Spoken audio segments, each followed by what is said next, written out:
Okay. Yeah. Oh, it's warm tonight. All right, this is the last song. It's a little long. Not too long, I don't think. I cut it down a lot. I'm asking Nick Martin from Milo Bigwig to come in and join because he knows the song. This is a song about freedom, even though it's called a war song. And if we can't sing this song here at Battleship Cove, we can't sing it anywhere. I walk around with this one, sound man. Okay, this one starts off as a story. Ready, Nick? I'm ready. Let's go. One. You just be quiet and follow along. A little slower. So this story starts off in 1990.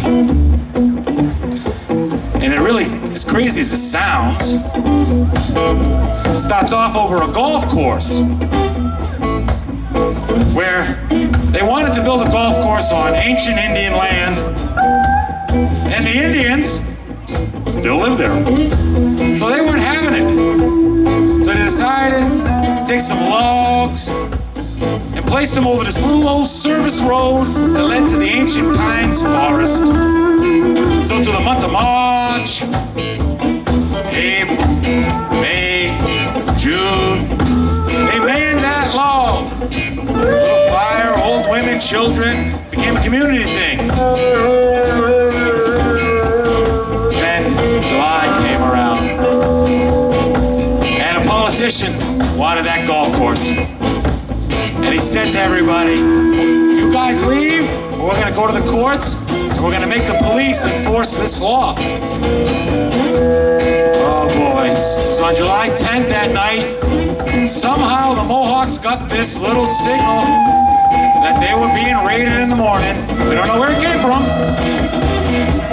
So at 5:30 in the morning, the police officers came and they had that court order. And even though they didn't really want to have trouble, they had to do their jobs. Because sometimes the law and the people collide. And on this morning, the police came with SWAT teams. They came with vans. They came with lots of cruisers. They came with 500 officers. 5:30 in the morning, they walk up and they said to an old woman, take me to your leader. And she said, we ain't got no leader. We are the people. More confusion. What do you do? Are the cops gonna come in and start shooting? No, that ain't the way to do it. How are you gonna get these people to leave? They came up and said, please leave. They won't. They started praying in a circle instead. In a circle. And at 6:30 in the morning, Sergeant came up and said, please leave. And they said, no, we won't. You leave. They said, we can't. And they said, we're gonna have to fire concussion grenades. Oh, no! And tear gas. And at 6:30 in the morning, it came in. Tear gas and concussion grenades in the middle of the prayer circle. And the police came up. And then this wind from out of nowhere came. And it took that tear gas and it blew it right back on those police. In the trees were 40 well-armed Mohawk warriors. 22 of them had fought for the U.S. in Vietnam. They weren't there to shoot anybody. They were told, you are peacekeepers. You keep the peace so no one gets hurt. But when they fired that tear gas and everything happened, they shot in the air to let everybody know, and you know what happened next? With the tear gas blowing, the police, they ran. They ran! They left behind those cruisers! They left behind that van! They left behind the backhoe! They left behind everything! And you know what happened next? The Mohawks took that backhoe and they hit a big bleeping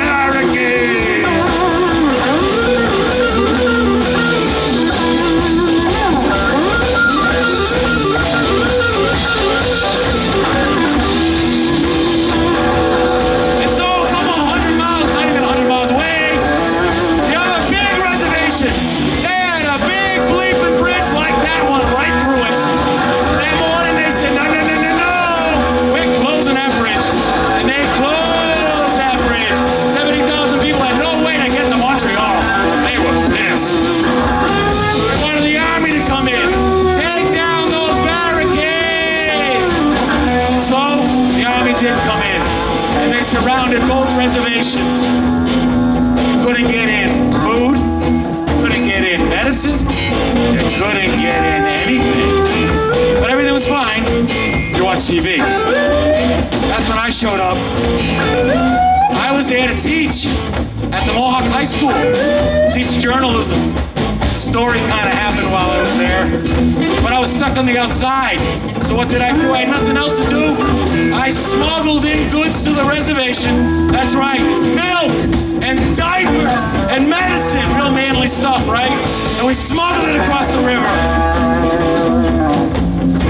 Yeah, and then finally they reached an impasse where they said, well, let the bridge go free if you don't come in. Don't come into our homes. Don't come into our village. Don't come in. The army said, we won't come in. They came in. And when they came in, something new happened. I learned what it was like to live under occupation, to have Chinooks and Hueys and tanks every day going 500 feet having a deal. And when they buzzed in, the house is shook. And you don't, one thing about living in occupation is you don't know from day to the other if that's gonna be your last day.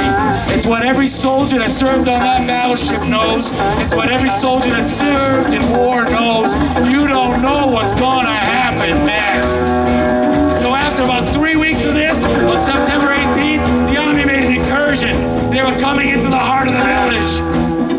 And you know what happened next? What? They were met by 1,000 people, men, women, and children. No guns, hands, words, and rocks. And squirrels! I wasn't named yet. I wasn't named yet. And so that night, that day, when the air raid siren went off and the Chinooks and the Hueys came in, everybody ran. Everyone ran to the village, and they looked in the young soldiers' eyes, and they said, do you want to be here? And they just said, no. Because no one wants to be in war. On either side of the barricade, no one wants to be in war. No one wanted to fight that day. But on that day, as Canada was on live TV, their army got their asses kicked.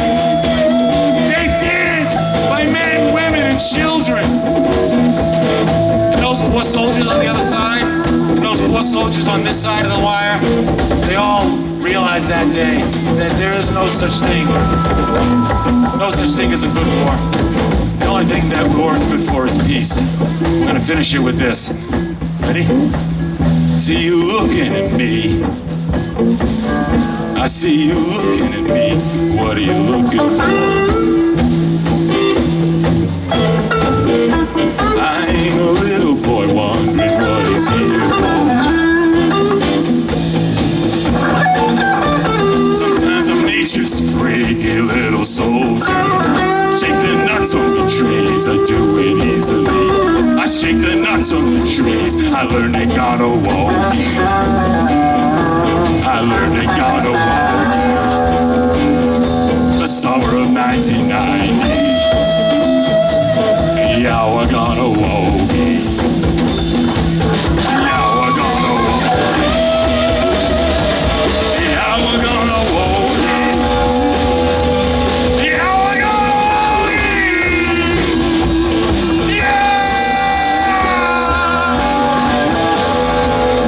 Thank you!